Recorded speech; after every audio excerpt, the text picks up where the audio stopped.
Vamos a recibir a Bruno Pieroni. Bruno nació en Bahía Blanca, es profesor de Historia por el Instituto de Formación Docente Continua de Luis Beltrán, ha estudiado Ciencias Políticas, fue ayudante de Historia Americana y actualmente da clases en escuelas secundarias de la ciudad. Hola Bruno, ¿cómo va? Hola, buenas, ¿cómo están? ¿Cómo estás, Bruno? ¿Todo bien? Bien, gracias por la invitación. No, gracias por venir. Bueno, Bruno y yo estuvimos compartiendo con Leandro Reta la experiencia del streaming que hicimos Crónicas del Civilization 6, de la historia del juego, donde nuestra idea era justamente jugar el videojuego mientras analizábamos lo que se iba representando en términos históricos. Así que un poco hoy la idea es charlar sobre eso y bueno, sobre historia en general un poquito, ¿no? Así que bueno, gracias por venir. Buenísimo. Contanos, ¿cómo fue la experiencia de hacer streaming?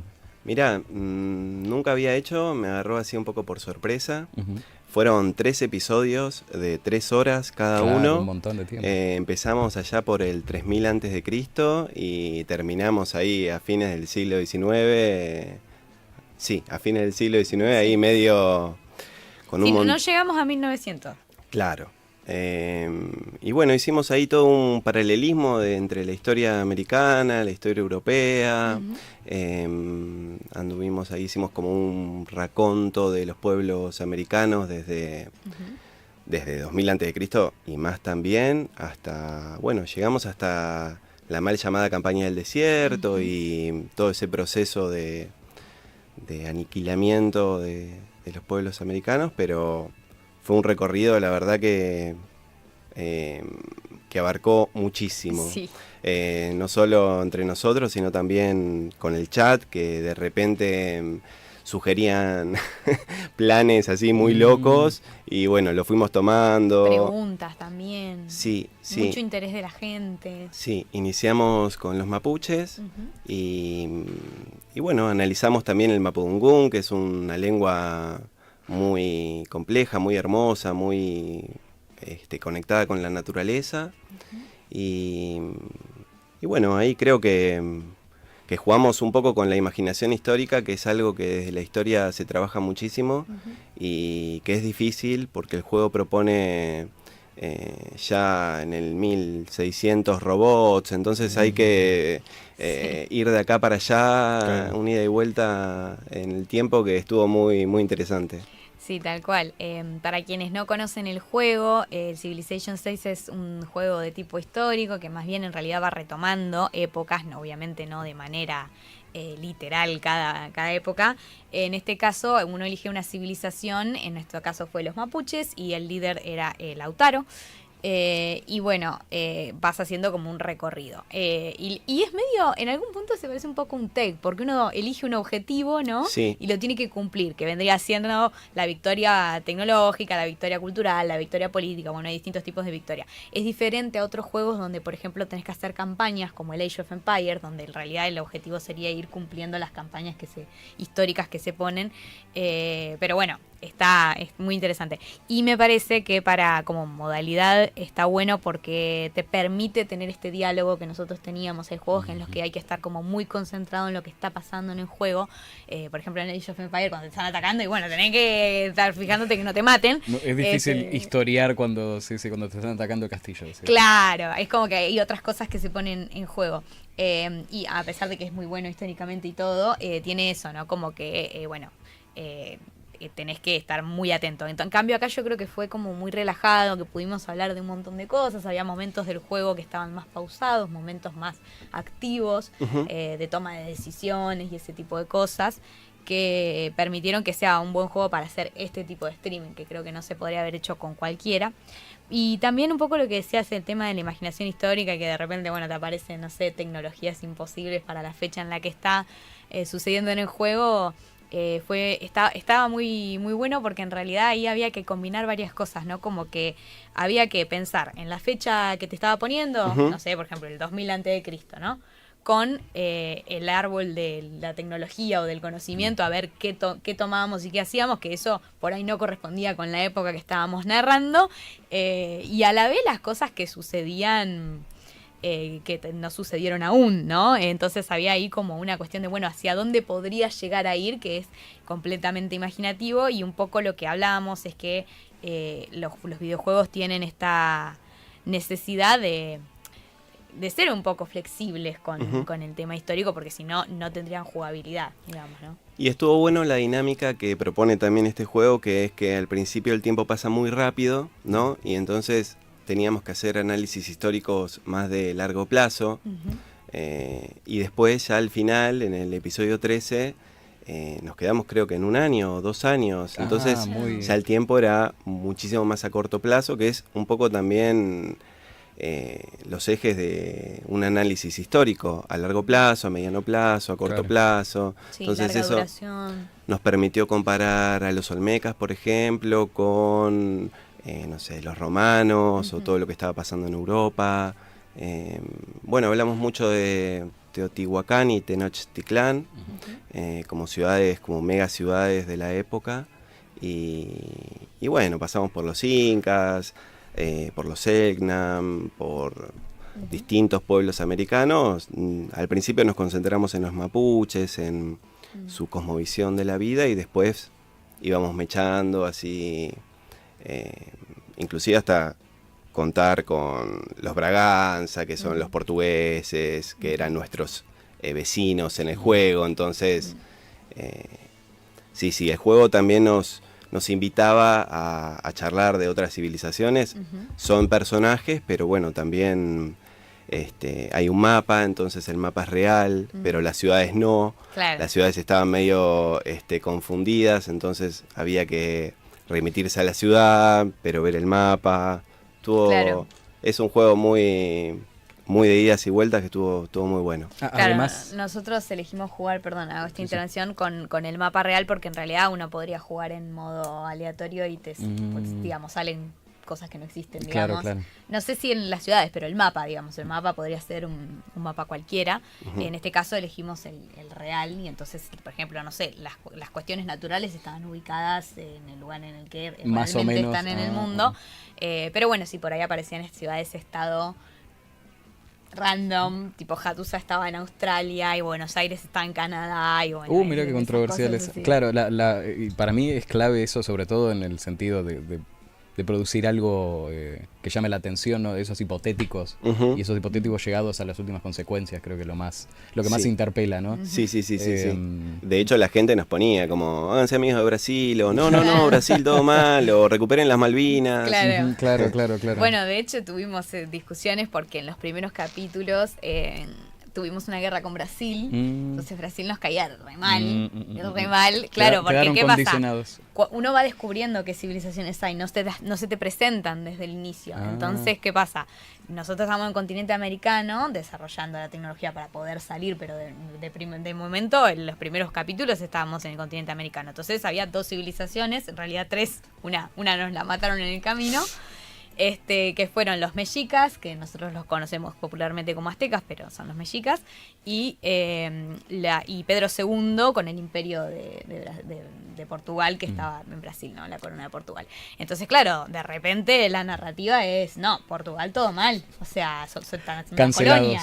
Claro, en los primeros capítulos tuvimos una guerra, y después, a medida que avanzó el juego, los mexicas agarraron y arrasaron con todo. De hecho, había otra civilización en el continente que la mataron, que eran los mayas, la desaparecieron, y ahí como que dijimos, no, bueno, todo mal con los mexicas. Claro. Tipo, la estrategia fue igual hacer alianzas para que nadie nos pueda atacar.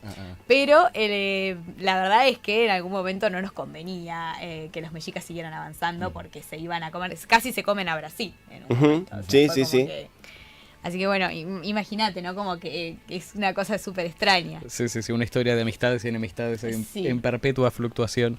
Yo creo que coincidimos los tres entonces en que el videojuego es una herramienta pedagógica, ¿no? De enseñanza. Sí, inclusive que no está pensado específicamente para enseñar por todas estas cuestiones que modifica el juego, pero me parece excelente. En la pandemia se ha hecho filmaciones de niños, de niñas en etapa escolar. Lo filmaban recibiendo una clase de su profesor, de su profesora online en la compu, y después lo filmaban jugando un videojuego, ¿no? Entonces vos veías en el primer video que estaba tomando una clase y el nene giraba 70 vueltas en la silla, se tocaba, miraba para un lado, miraba para el otro. En cambio, después veías cómo jugaba el videojuego, inmutable estaba el pibe ahí, congelado y la atención 100%. Y me parece que los videojuegos en ese sentido facilitan la atención, que es clave en este proceso pedagógico de enseñanza, ¿no? Y bueno, en ese sentido me parece que si se podría hacer un juego con una narrativa parecida a la original, sería una herramienta excelente para dar cualquier tipo de historia argentina, americana, lo que sea, ¿no? Porque ya la atención es muy fácil de lograr con un videojuego, así que sí, me parece una herramienta excelente. Sí, bueno, hay algunos videojuegos que están diseñados específicamente para enseñar determinadas cuestiones. Creo que hay una experiencia, si mal no recuerdo, en Bolivia, donde hicieron un videojuego que rescataba cuestiones culturales que se estaban perdiendo de distintas zonas de Bolivia, para que la gente más joven como tuviera ese acceso que antes se daba a través de lo que es la tradición oral y un montón de cuestiones, bueno, lo tuviera a través de los videojuegos, lo cual me pareció súper interesante, pero bueno, ese era un videojuego específicamente pensado para eso, ¿no? Armado por el Estado y demás. Pero yo creo que igual estos videojuegos comerciales, como puede ser Civilization o puede ser otros como el Age of Empires y demás, están buenos siempre y cuando se tenga el resguardo de ciertas cuestiones que no pertenecen a lo que es la digamos, de cómo sucedieron las cosas históricamente, más o menos, teniendo en cuenta esto que decías de la imaginación histórica y demás, yo creo que igual se pueden utilizar, tomando esas salvedades, y también para generar procesos imaginativos en los chicos, ¿no? Que creo que eso también es interesante. Sí. Sí, te abre muchas puertas. Por ejemplo, el videojuego Civilization, comenzamos a jugar y de repente, bueno, ¿y qué lengua tiene, no sé, el imperio de Brasil, ¿no? Que está con Pedro II en el juego, ¿no? El Mapudungún, no sé, los aztecas. Entonces nos abrían diferentes puertas como para, bueno, el Mapudungún, que es una lengua que se basa en la oralidad, pero que también tiene muchísima potencia en el mundo mapuche, por ejemplo, en relación con los nombres, se sueñan los nombres de los hijes, el papá o la mamá tiene un sueño en algún momento del embarazo y ese sueño revela el nombre de la persona al nacer. Y ese nombre se identifica con un elemento, con un animal, con algo de la naturaleza. Y esa cosa lo acompaña en toda su vida y después en la muerte vuelve a ese elemento. Entonces, la naturaleza en el mundo mapuche es parte, digamos. Por eso también choca mucho con este mundo que vivimos hoy en día, ¿no? Materialista, extractivista. Entonces, me parece que el juego tuvimos ahí un doble desafío, no solamente de pensar ahí una estrategia a modo imperial de conquistas y de sacar cosas de la naturaleza, sino también reflexionar sobre la cosmovisión, ¿no? La cosmovisión de un pueblo que jamás se hubiese metido en conquistar, porque eran más bien defensivos, si bien era un pueblo guerrero cuando había que defenderse. La cuestión de los malones y eso fue muy posterior, ya a modo defensivo en relación con criollos y con un montón de políticas que estaban afectando el mundo mismo y las redes de comercio mapuche. Entonces ahí nos hizo jugar mucho el juego. Sí, total. De qué hubieran hecho los mapuches a qué tenemos que hacer nosotros para ganar en este juego, ¿no? ¿Cómo frenamos a los mexicanos? Claro. Pero bueno, en el tema educativo está bueno porque implica conocer otras cosmovisiones del mundo. El juego también te sugiere, por ejemplo, nombres para las ciudades y demás. Bueno, nosotros además adoptamos una religión, que le pusimos también un nombre y un símbolo, ¿no? Que eso también es interesante. Bueno, esta idea de pensar qué es lo que uno creería que representa esa civilización si tuviera una religión como tal, porque bueno, nosotros hablamos también de esta cuestión de que los mapuches no tienen una religión como la entendemos nosotros, como una religión monoteísta, pero eso no quiere decir que no tengan creencias y una cosmovisión del mundo, ¿no? O sea, Pero bueno, tiene que ver con eso, con interpretar. Hay muchas cosas del juego que también está bueno para analizar eso y lo hicimos, que están basados en una mirada eurocentrista, ¿no? Y occidentalista. Una codificación, sí. De cómo ocurren las cosas, los fenómenos, de que todas las civilizaciones se desarrollan como por un camino, ¿no? Claro, cuando estábamos hablando de cuáles serían las condiciones para que un juego tenga esa salida pedagógica, creo que una es esa, ¿no? Tratar de mantener en vista de que no todas las miradas son las aplicadas tradicionalmente a la historia occidental, ¿no? Tal cual. Bueno, el juego un poco propone que hay como una línea histórica y un desarrollo que tiene que ver con que empezás con nada y terminás mandando un cohete a la luna, como si el desarrollo histórico fuera para conquistar Marte. Claro. Pero sí, es interesante eso para romper un poco esta cuestión eurocentrista de el progreso es... Y bueno, yo creo que lo analizamos episodio a episodio y pudimos romper un poco esas visiones que bueno, que han hecho que hayan desaparecido muchos pueblos americanos. Lo hemos tratado en el programa, las distintas Américas que hubo, ¿no? Luego de la conquista, la América más inglesa, con las 13 colonias, la América más francesa, en distintas islas y también en el centro de Norteamérica, y la América española. Y como eso ha influido también en el desarrollo de las organizaciones políticas de América y ha influenciado en, bueno, la expulsión y el exterminio de distintos pueblos americanos en el transcurso de distintos momentos, porque también, dependiendo de los franceses hicieron una cosa, los ingleses otra, entonces en distintos momentos de la historia ha habido distintas nociones en relación con los pueblos originarios y bueno, y los hemos podido tratar. Hemos traído autores como Raúl Mandrini, como Moira Millán, que es una referente mapuche. Hemos podido ahí... Sí, yo creo que en ese sentido, sí, aparte también trabajamos mucho esta idea del nosotros y el otro, ¿no? Por ahí más, pasando un poco más al pie en la antropología, pero esta cuestión de que en realidad América empieza a aparecer, a existir como tal, a partir de la mirada de un otro, o sea, los pueblos originarios, que hoy llamamos pueblos originarios, ellos no se representaban a sí mismos como un colectivo, como si fueran todos parte de lo mismo. Eso aparece por la herida de la invasión europea. Y Europa también se va a construir como Europa en contraposición a América. Entonces hay una construcción... un mapa del 1400 de Europa que es una hay una cosa construcción de la identidad disgregada, ¿no? Hay una construcción de la identidad tanto europea como americana que nace a partir de ese choque, de ese choque cultural y de esa invasión violenta que ocurre de Europa hacia América, ¿no? O sea, eso también, y es bastante interesante verlo, porque bueno, obviamente todo el juego está contado desde, como decíamos, estos conceptos y esta idea de desarrollo y de progreso hacia un... de progreso indefinido al futuro, muy, muy decimonónica, diríamos, que bueno, que en realidad contrasta con este lado de la historia, ¿no? Americana. Sí, me parece que lo importante es poder tener como una visión americanista de la historia, que es algo que todavía hay que romper.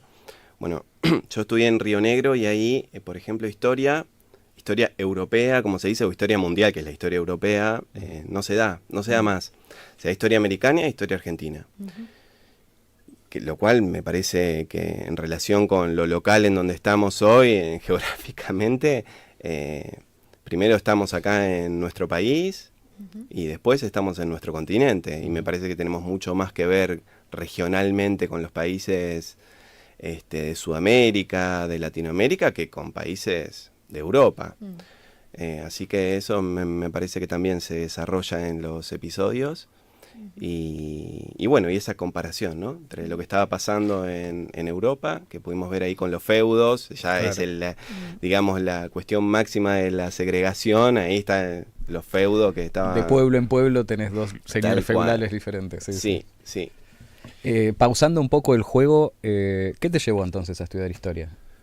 ¿Qué curiosidad se te plantó en el cerebro y dijiste, Es por acá. es por acá? Bueno, la historia argentina, sobre todo el proceso que fue la última dictadura militar.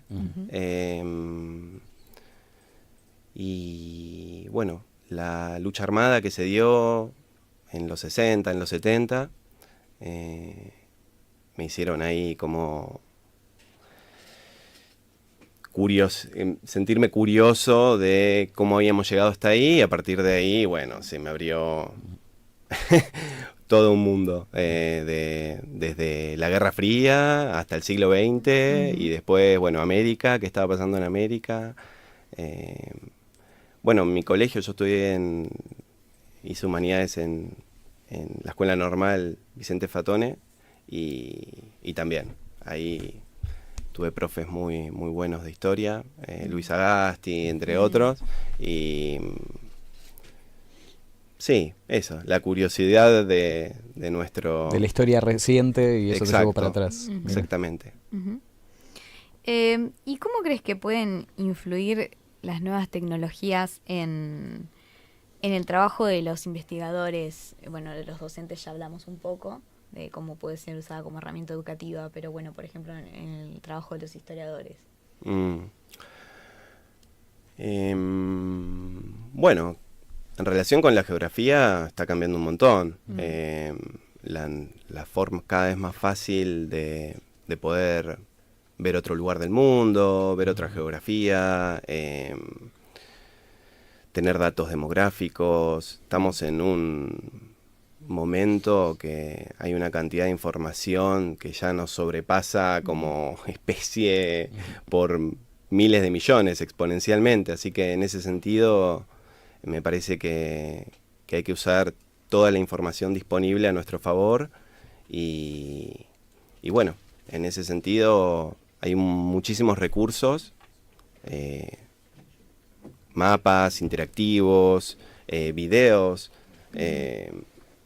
y aplicaciones que se pueden ir usando, sobre todo porque ya está en nuestro cotidiano, y bueno, en los colegios sucede un montón, ¿no? Dispositivos, que ya es un tema complicado y un problema en algún punto, pero en relación con la investigación me parece que la información y la cantidad de información que hay, la disponibilidad, y hoy en día hasta la traducción misma, ¿no?, de las nuevas tecnologías que te permiten poder leer un paper en ruso, y te lo traducís en el momento y podés estar leyendo cualquier cosa de cualquier lugar en cualquier momento. Eso me parece fascinante, y que es un sueño que hace quizás 50 años un historiador no podía, pero ni soñar. Una cuestión absolutamente analógica comparado con el nivel de indexación ahora. Sí, antes tenías que ir a la Biblioteca Nacional, o bueno, acá está la Biblioteca Rivadavia, pero en general la Biblioteca Rivadavia no está en todas las ciudades, no hay una biblioteca así de grande en todos lados. Sí, ¿no? Del acceso a materiales que no hubieran estado disponibles de otra manera es impresionante, de cualquier parte del mundo. Bueno, vamos a tener que ir cerrando, aunque en realidad estaba bueno para seguir charlando porque nos gusta un montón esto y había mucha tela para cortar, pero bueno. Necesitábamos 3 horas, ¿ves? Sin 3 horas no alcanza. Sí, bueno. En realidad son 39 horas, porque son 3 por 13. Claro. Bueno, Bru, muchas gracias por haber venido. Bueno, gracias por la invitación. Y bueno, por haber charlado con nosotros sobre todo esto, sobre la experiencia del streaming, que estuvo muy buena, a mí también me gustó mucho. Y no sé a Leandro, pero me parece que también está muy contento. Él quiere seguir. Se viene una segunda parte, me parece. Segunda parte, genial. Ah, listo, ya tenemos el 7, así que bueno, no sé, estén atentos. Las condiciones están dadas, ahora hay que hacerlo. Vamos a escuchar el informativo de Radio de la